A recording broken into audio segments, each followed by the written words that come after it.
What lengths would you be prepared to go to for your country? What would you be willing to do in the name of national pride, to see your nation prosper, to see your people celebrate? What would you be ready to do for your beloved homeland when asked to take to the field to defend your people, place, and culture?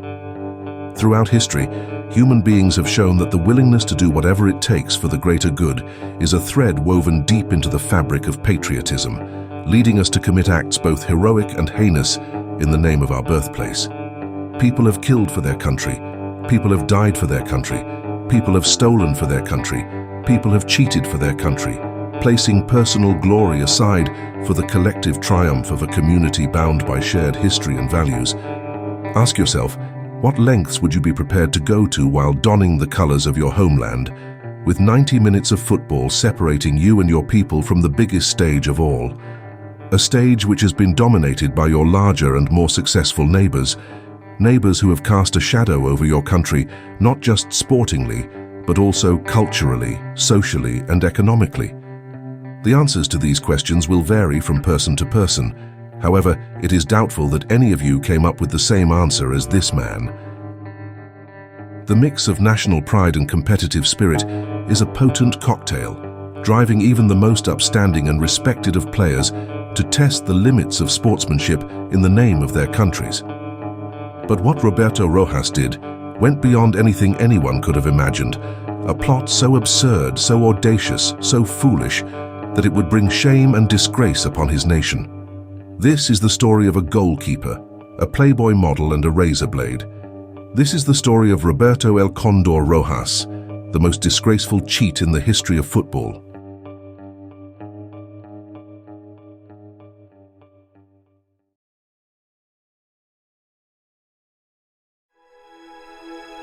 In the grand theater of South American football, Brazil and Argentina have long stood as the undisputed giants, casting shadows that stretch far and wide over their continental rivals.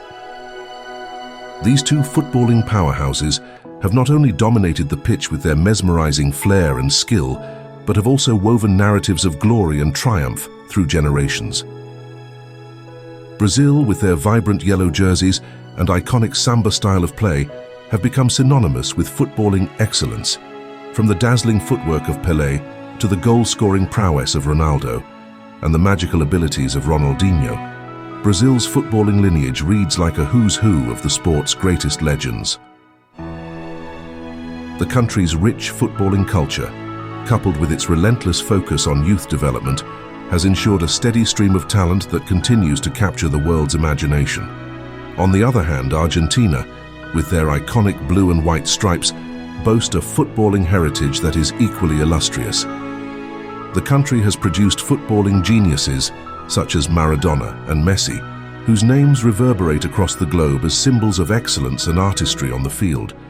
Argentina's footballing philosophy, deeply rooted in technique, flair, and tactical astuteness, has consistently produced players of the highest caliber, culminating in the nation's third World Cup triumph in 2022.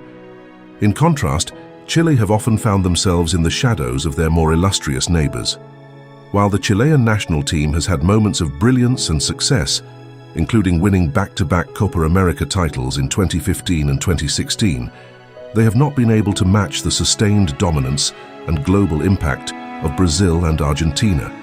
Chilean football has produced its share of talented players such as Elias Figueroa and Alexis Sanchez, who have excelled at the highest levels of the game.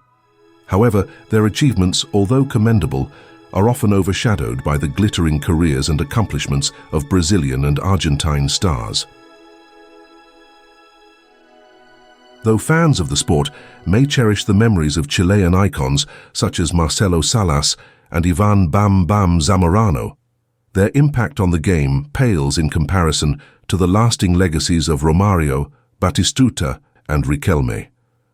And with many of these icons etching their names in history through their exploits at the World Cup, the only way for players from Chile to join their ranks is to match their exploits on the grandest stage of all.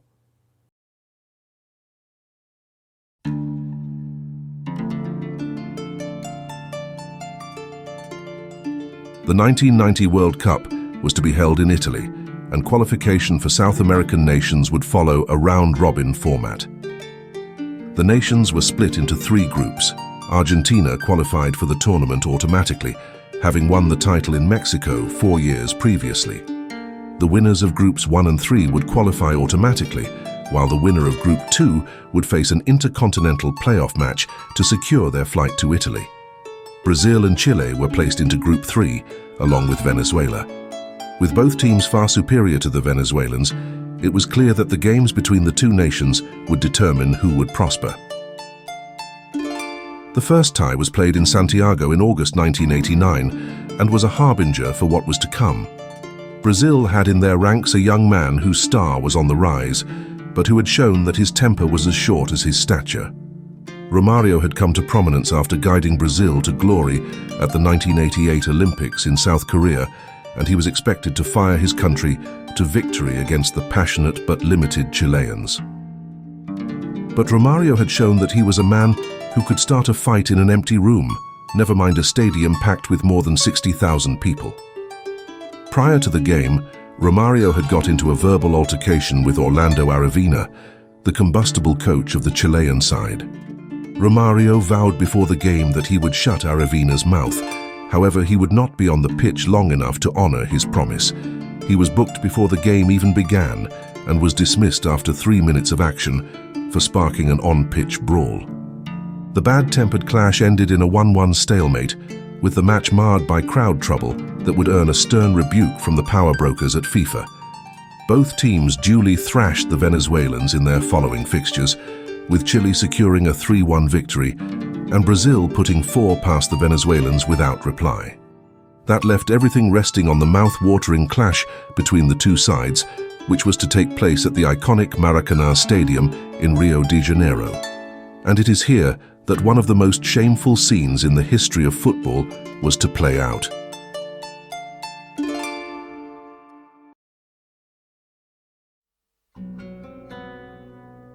Roberto Rojas was considered the finest shot stopper Chile had ever produced. Throughout the 1980s, he was the country's undisputed #1, earning the nickname the Condor for his ability to soar through the air and thwart danger. If Chile had any hopes of reaching the World Cup, they needed the Condor to spread his wings far and wide to overcome the powerful Brazilians. With the bad blood still lingering between the 2 sides following the battle in Santiago, 141,000 Brazilian fans packed the Maracanã Stadium, leaving no hiding place for the 22 men on the pitch, something Rojas would later find out to his and his country's great cost. In the first half, Rojas was in fine form, producing a string of saves to keep the Brazilians at bay. However, the crowd was growing increasingly hostile towards him, accusing him of time-wasting and employing other dark arts to disrupt the rhythm of the hosts. The Chileans were able to keep the match goalless at half-time, but the superior technique of the Brazilians would finally show 4 minutes into the second half when Careca breached the Chilean backline to fire them ahead. With the Chileans on the back foot, Brazil continued to exert their dominance, and it felt like it was only a matter of time before they would double their lead. But Roberto Rojas had other ideas. In the 67th minute, chaos ensued. Brazilian goalkeeper Claudio Taffarel fired a goal kick high into the air, before an unusual roar was heard from the crowd. The television cameras quickly panned to Roberto Rojas, writhing in agony on the floor of his penalty box. Next to him was a flare, producing plumes of white smoke. The Chilean players and medical team quickly rushed onto the pitch to attend to the stricken goalkeeper. When the smoke had cleared, a dazed and confused Rojas was seen bleeding profusely from a wound to his head. He was carried off the pitch by his teammates, who refused to return out of sheer disgust at what had happened. The Argentine referee had no choice but to abandon the match, and given the nature of what had happened, the likelihood was that Brazil would be disqualified and Chile would be on their way to Italy.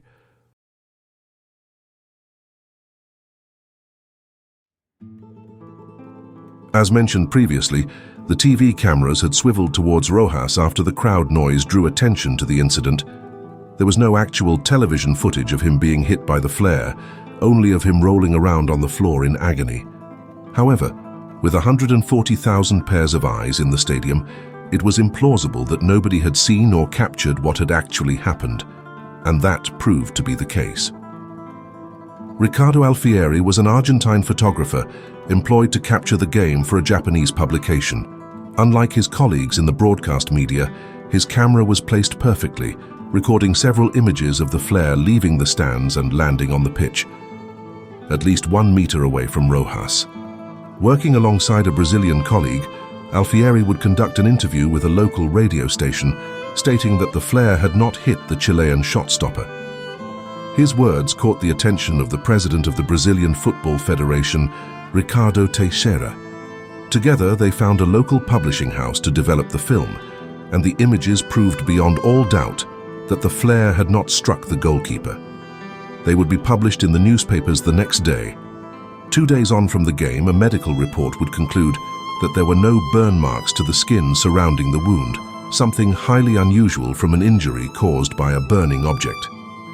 Back in the Chilean capital of Santiago, Rojas released a statement, stating that he was shocked that people were doubting the nature of his injury and calling into question his integrity. A few days later, FIFA brought the hammer down, disqualifying the Chileans and handing Brazil a 2-0 victory on account of the lack of burn marks on Rojas's head and his teammates' refusal to finish the game. For Brazil, justice had been served and their path to Italia 90 was secured. It did leave 2 burning questions, however.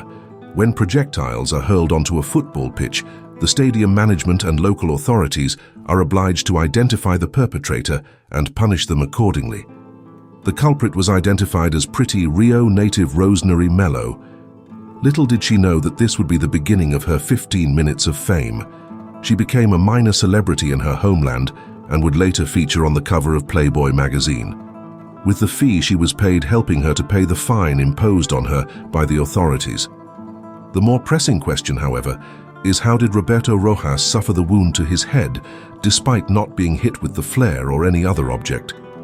Under intense pressure, he spilled the beans in an interview with the Chilean press, revealing that he had concealed a razor blade in his glove, ready to use it if the opportunity arose to get the match abandoned and secure Chile's passage to Italy. Incredibly, this was not a scheme Rojas concocted alone. The plan was also the brainchild of coach Orlando Aravena and team doctor Daniel Rodriguez, who were willing to do whatever it took to see their nation prosper. Aravena had asked Rojas and Rodriguez to stay on the pitch and force a scandal to ensure their rivals were disqualified. FIFA were incredulous about the affair and handed lifetime bans to Rojas, Aravena, and Rodriguez. Chile were also disqualified from participation in the 1994 World Cup qualifiers, a competition that would eventually be won by a Brazilian team led by Romario.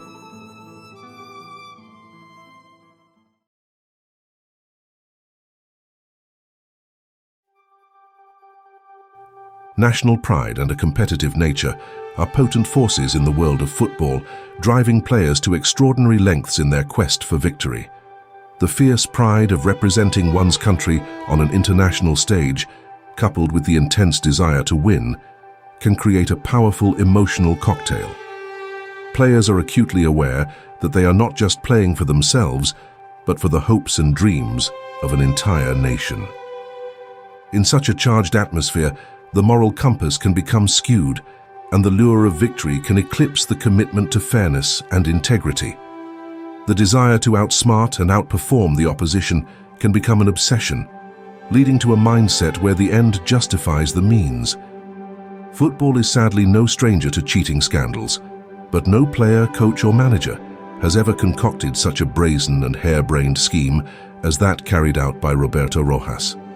This was a plan so outrageous, so far-fetched, so implausible, that it was doomed to failure from the very beginning. Ultimately, Roberto Rojas's actions would bring shame and disgrace upon himself and his nation, robbing a generation of players of the opportunity to compete in 2 World Cups and destroying his once distinguished career. But football is also a game where forgiveness can be found. Despite his antics at the Maracanã, his standing among the Brazilian public was not affected. Rojas was widely respected in Brazil, having been one of Sao Paulo's best players, and they found it in their hearts to forgive him. Indeed, he would return to Sao Paulo in the mid-90s to work as a coach, and in the year 2000, FIFA would lift his lifetime ban as part of a wider amnesty. Over the years, he coached at various clubs before retiring to work as a television pundit. But that one fateful evening in the balmy climes of Rio de Janeiro would come to define the life and legacy of Roberto Rojas. A story of patriotism, shame and forgiveness. A story of a goalkeeper, a playboy model and a razor blade.